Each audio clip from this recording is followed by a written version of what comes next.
Assalamu alaikum.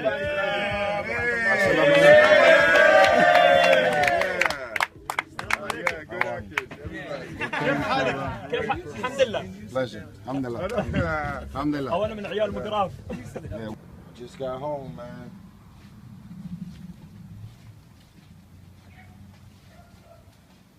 Love y'all.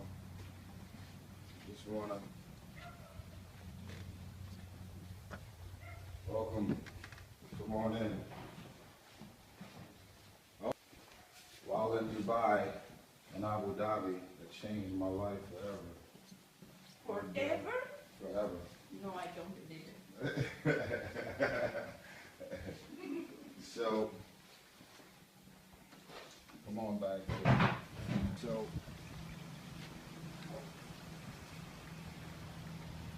So I want to put this out there. I've learned a lot about stereotypes. I learned a lot about, because me as an African American, I've dealt with my share of racism and people deciding not to do this, have me in mind for this or that. Not only am I a black man, but I'm a dark-skinned black man. And some folks may say that's old school, but it's so real.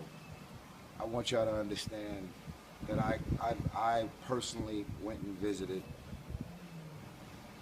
the Middle East, Dubai and Abu Dhabi, and I felt the love and energy in America, but out there, I've never experienced the level of love that I've experienced in a short period of time ever in my life.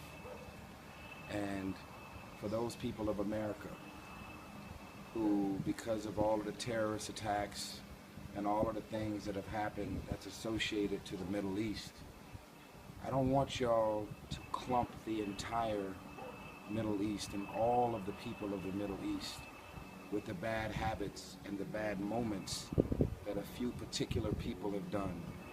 Because they've done that to black people, they've done that to white people, they've done it to Latinos. Because of one thing or several people from one particular race or group has done, they've clumped everybody all in together. My personal experience is that after my friend Paul Walker died, I was sad. It's probably my first time ever experiencing being depressed, but I didn't even know it. The great nation of Abu Dhabi and Dubai gave me my smile back, and I love y'all forever. I came home with a sense of purpose. I came home and I found my smile again. And I just wanted to send y'all some love and say thank you for everything. You have changed my life forever. Thank you for taking care of my friends and Will Smith, Maxwell, Red Cafe, just everybody that was out there in Dubai that I personally know. Thank you for everything. And I will never take my access for granted. We got big plans, big ideas, big plans. So thank you for everybody. I love y'all. Sending love from my backyard. God bless you. It's your man Tyrese. I'll be back soon, baby. I'll be back soon. Peace. Tyrese Gibson, and talking about the meaning of life. Have you heard of this Tyrese Gibson? Yes. Tyrese Gibson's also like a very good friend with Paul Walker. And he tweeted actually his video saying that this gave me life. That's amazing, isn't it? I've seen the video myself. We're going to go to a clip of it right now, so people who haven't seen it, we'll just go ahead for 30 seconds. You can see it right here. Then just turn up the radio as you learn to live a lifestyle of drugs, sex, and rock and roll.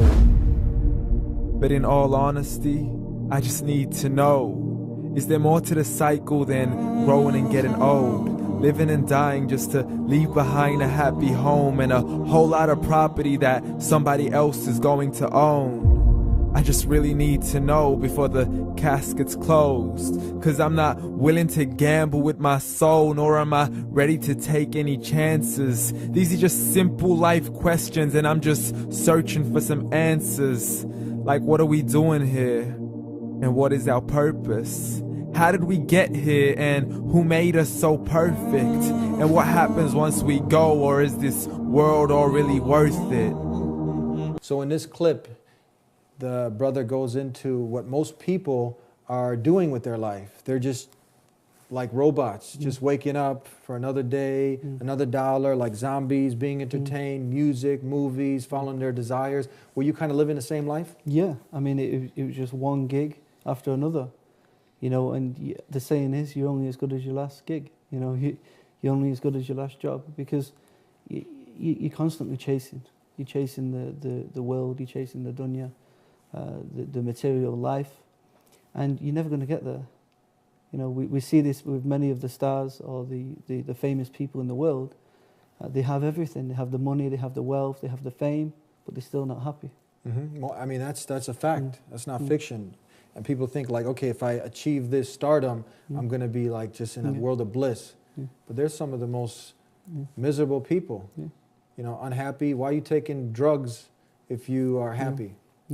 So when I opened up the show and I mentioned people such as Paul Walker, the famous movie star, Fast and Furious, and then Tyrese Gibson, who actually tweeted that this gave this video, this meaning of life, it gave me life, because it you know, when you look into Islam, Islam is not something, and did you find obviously the same thing, because it's not blind belief. You didn't come at this just blindly. You had to make some really big sacrifices being a former Christian. And now you were investigating, you were using the faculties that the Creator gave you, didn't you? To realize that, to come to the reason, the realization that this is really indeed from the Creator. And Allah tells us in the Quran, we're not allowed to just follow blindly. You know, He tells us, bring your proof if you're truthful. Bring your proof. Yeah, and this is not just for non-believers, this is also for Muslims. You know, many Muslims, they follow, they say they're Muslim because their parents are Muslim.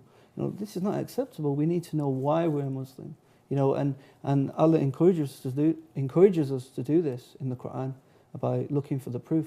You cannot buy peace. I always say it. This is what I've said in the past. You cannot buy a 6-pack of peace. Peace is something that comes from who? The Creator. The Creator, the Maker, the one who made you. So what advice would you give for him? And other people now, like Tyrese, who actually, the one who tweeted this meaning of life, who's obviously, that got him thinking. So, but there's a lot of negative stereotypes associated with Islam. So there's confusion. What do you advise people? Look towards Islam, and that's the only option. That's it. That is the only option. Where are you going to go? I mean, where you're going to keep, you know, going and following your desires, and there's no happiness there. I mean, the thing is, they come to the reality. They have all the money, the wealth, the fame, and they can't leave their house. Yeah. You know, all the friends around them, they can't trust anyone. You know, it's not a nice place to be in. But with Islam, subhanAllah, you go to Mecca for Hajj, and you all wearing the same clothes, you know, the same 2 sheets, and you're performing the rituals of Hajj, and you don't know, one person can be a millionaire, one person can have no money. Yeah. You know, and it's a beautiful thing.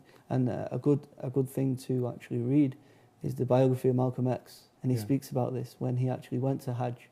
And he was sitting with millionaires and poor people. They all wearing the same thing, eating from the same pot, white, black. SubhanAllah, it's beautiful. So purpose of life, that's the crucial question. And do you believe that, I mean, that if you just take that simple step, that you ask your Maker to guide you, that He'll guide you? Yes, I advise this a lot. So for people who are searching, put your head on the floor. In the state of prostration, like all the prophets did, and ask the Creator of the universe to show you the way, to guide you to the straight path. And someone who sincerely asks for guidance, subhanAllah, they'll find it in Islam. That's it, like you did, and so many, I mean, people. It's the fastest growing way of life in the world. Today, yesterday, and tomorrow, it's growing because it has a believable message, and it's based on proof and evidence, not blind faith. Is that right? Of course. Yeah. So, Qul huwallahu ahad. Say He, Allah is one. God is one. The Maker of mankind. Exactly. Allahu Samad. Allah is self-sufficient. He doesn't need food or drink. He doesn't need to rest on the 7th day. Okay, I really had a problem with that even before I knew anything about Islam. God resting sounds like a weak God. Yeah. Lam yalid wa lam yulad. He begets not. He doesn't have any children, nor is He a child or born of anything or anyone. Wa lam yakul lahu kufuwan ahad. And there is nothing co-equal or comparable unto Him at all. Nobody.